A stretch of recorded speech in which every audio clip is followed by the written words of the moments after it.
Hello everybody! Another two-move chess puzzle po ang isi-share ko po sa inyo. Ganyan po siya. Ang block nito na king, nandito po. Mayroon siyang isang knight, dalawang bishop, dalawang rook,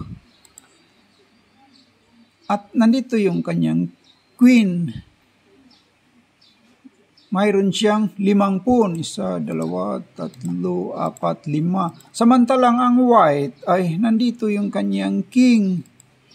Mayroon siyang 2 rook, 2 bishop, 1 queen, at mayroon siyang 4 na pawn. 1, 2, 3, 4. Ang direksyon ng white ay pa-forward po, paganyan po. Direksyon naman ng black, papunta rito po, ganyan po siya. White first to move and block.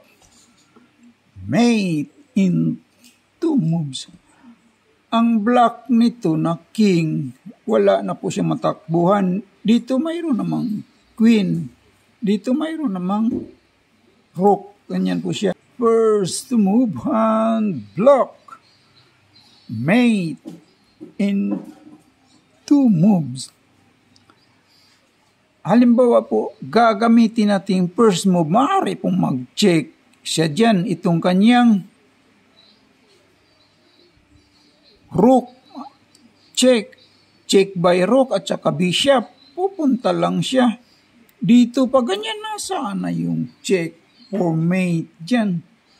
Kapag nag-check naman itong kanyang queen dito, pupunta lang siya rito, tapos na yung 2 moves. Wala pong mati dyan. Sige nga, ano ba ito? Araw po sa inyong lahat dyan, sa mga lahat ng na-view po. Magandang araw po at maraming salamat po sa mga nag-like at saka nag-subscribe. Maraming talagang salamat sa inyo. At para naman po sa mga hindi pa nakapag-subscribe, pwede ba po?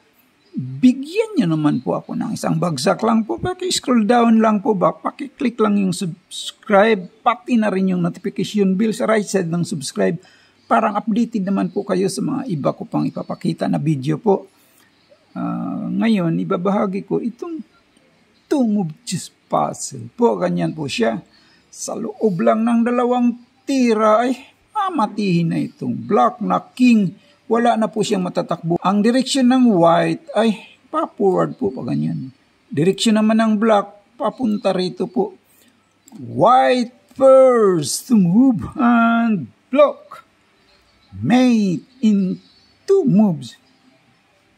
White first to move and block. Bishop din, ma-checkmate siya dyan by queen. Dito po siya mag-check, checkmate. Halimbawa po pa ganyan,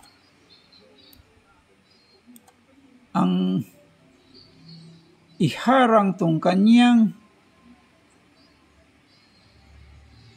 queen dito, makain lang, ma-checkmate pa rin po siya dyan dito, checkmate.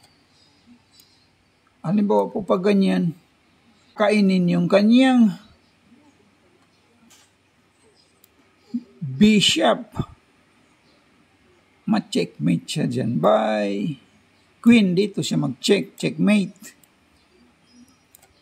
Halimbawa po pa ganyan, i-cover tong kanyang knight, ma-checkmate siya dyan by kakainin lang, mati pa rin po siya dyan. Halimbawa po pa ganyan, kainin yung kanyang bishop ng kanyang rook. Dito naman siya mag-check, checkmate. So, that is the right move. Maraming salamat po sa lahat ng nag-view po. Please like at subscribe na lang po sa mga hindi pa nakapag-subscribe po. Thank you po.